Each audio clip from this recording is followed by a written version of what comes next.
ऐसी कि जब से आप अपने पर्सन से दूर गए हो, तब से उनको एहसास होने लगा है कि उन्होंने आपको बहुत हर्ट किया है। जाने अनजाने में नहीं, बल्कि जानबूझकर भी आपकी फीलिंग्स को नज़रअंदाज करा है और ये सोचकर उनको बहुत बुरा लग रहा है। व्यूअर, आप अपने पर्सन को विजुलाइज करिए और मैं आपके और आपके पर्सन के लिए कार्ड स्प्रेड करता हूँ।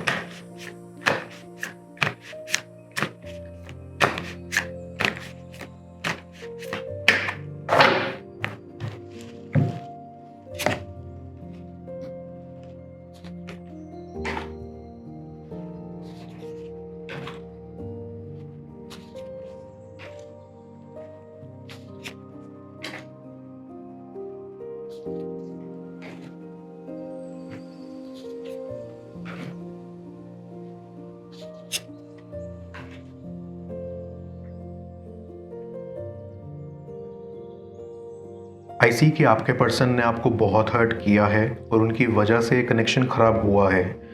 उनके एक्शंस ही ऐसे थे जिससे आपके बिहेवियर में बदलाव आता गया, आपको अंदर ही अंदर हर्ट होता गया और आप बदलते रहे।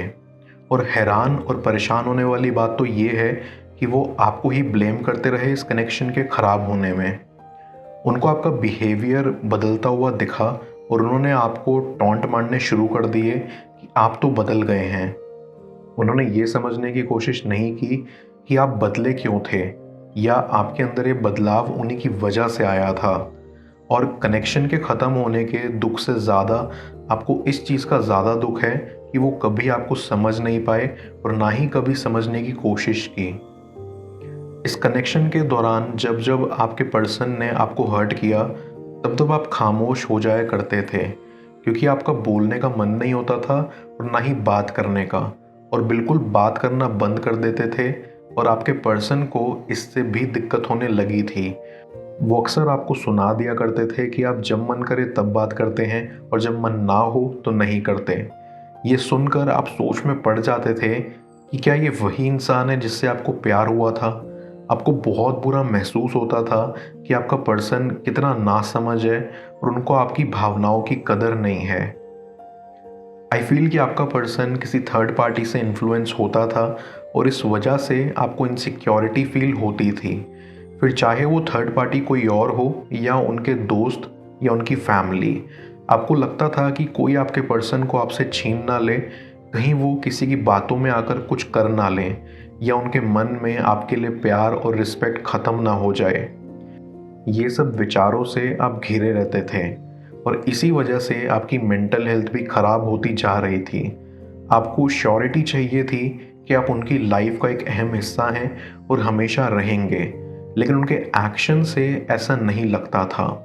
वो बोलते कुछ और करते कुछ और थे। कहते हैं ना कि एक्शंस हमारे शब्दों से ज़्यादा पावरफुल होते हैं, तो इसी को मद्देनज़र रखते हुए आपने अंदर ही अंदर ये मन बना लिया था कि आप उनसे दूर हो जाएंगे।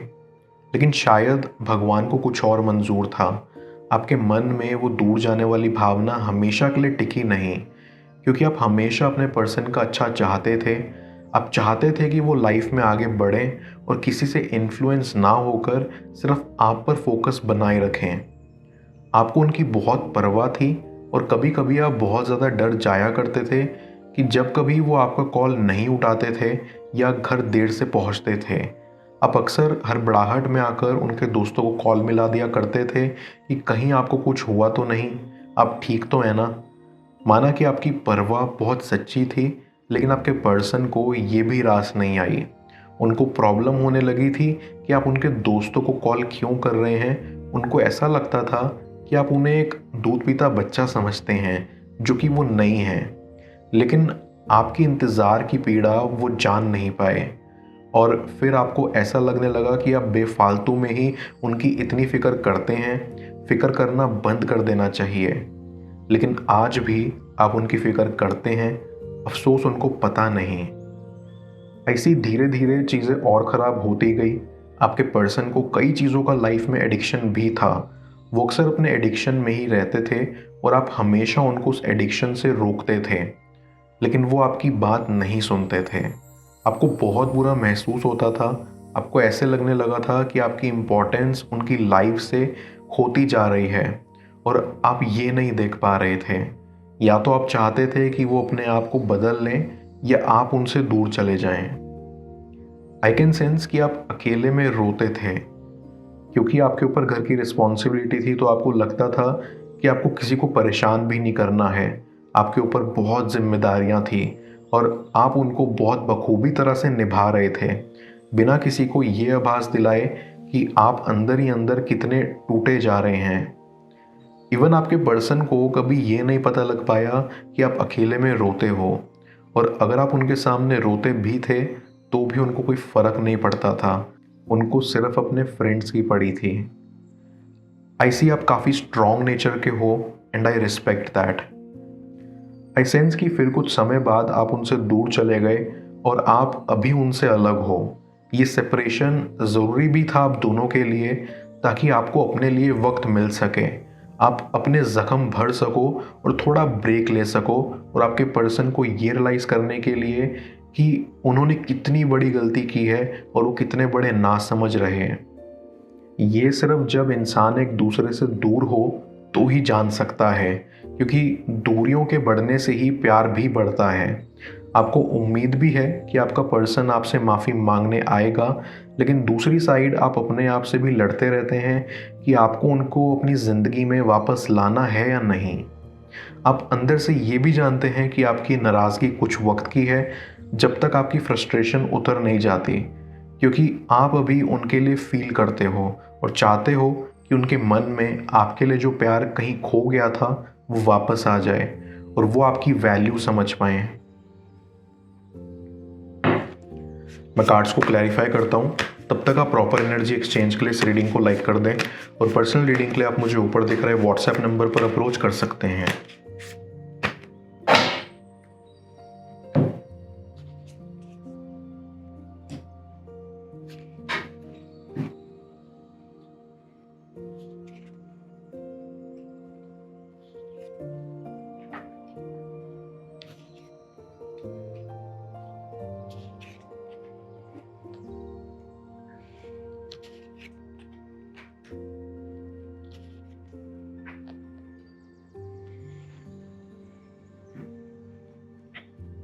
आई सी कि जब से आप अपने पर्सन से दूर गए हो, तब से उनको एहसास होने लगा है कि उन्होंने आपको बहुत हर्ट किया है।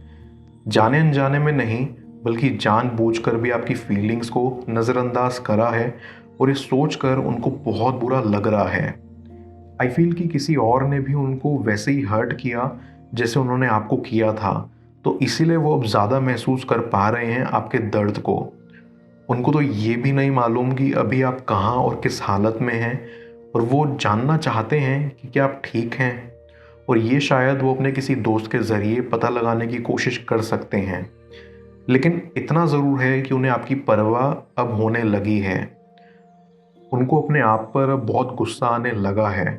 उनको ऐसा लगता है कि उन्होंने इतना कीमती इंसान कैसे खो दिया, जैसे हर कीमती चीज़ की कदर हमें उसके खोने के बाद ही पता लगती है, ठीक वैसे ही आपकी कदर उनको महसूस हो रही है। उनको अपनी हरकतों से नफ़रत हो गई है।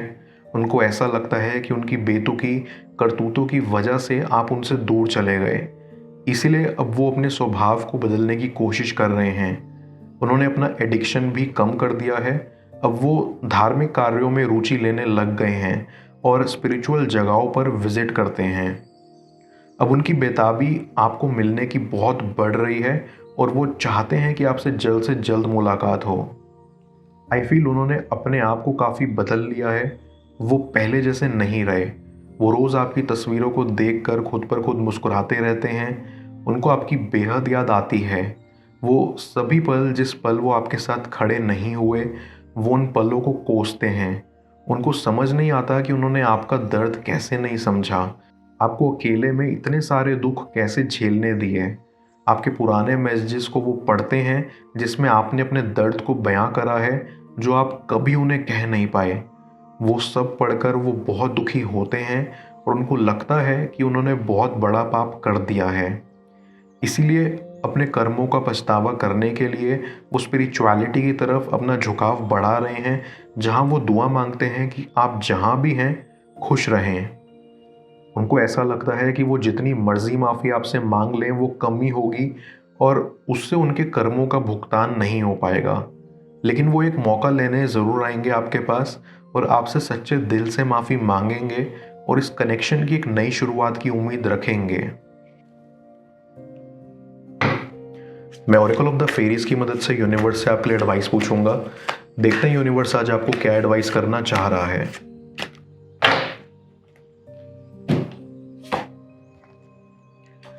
Wish wisely.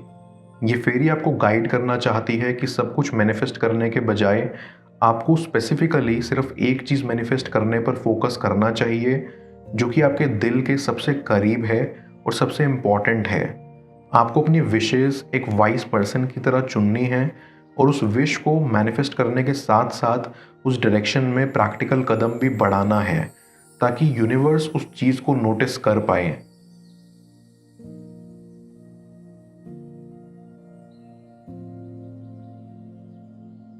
आपके पीठ पीछे आपसे क्या सब छुपाया जा रहा है जाने स्क्रीन पर शो हो रही इस अगली टैरो रीडिंग में। पेड पर्सनल रीडिंग के लिए आप मुझे ऊपर दिख रहे व्हाट्सएप नंबर पर अप्रोच कर सकते हैं। मैं मिलता हूं आपसे दोबारा अगली टैरो रीडिंग में। Till then, bless you.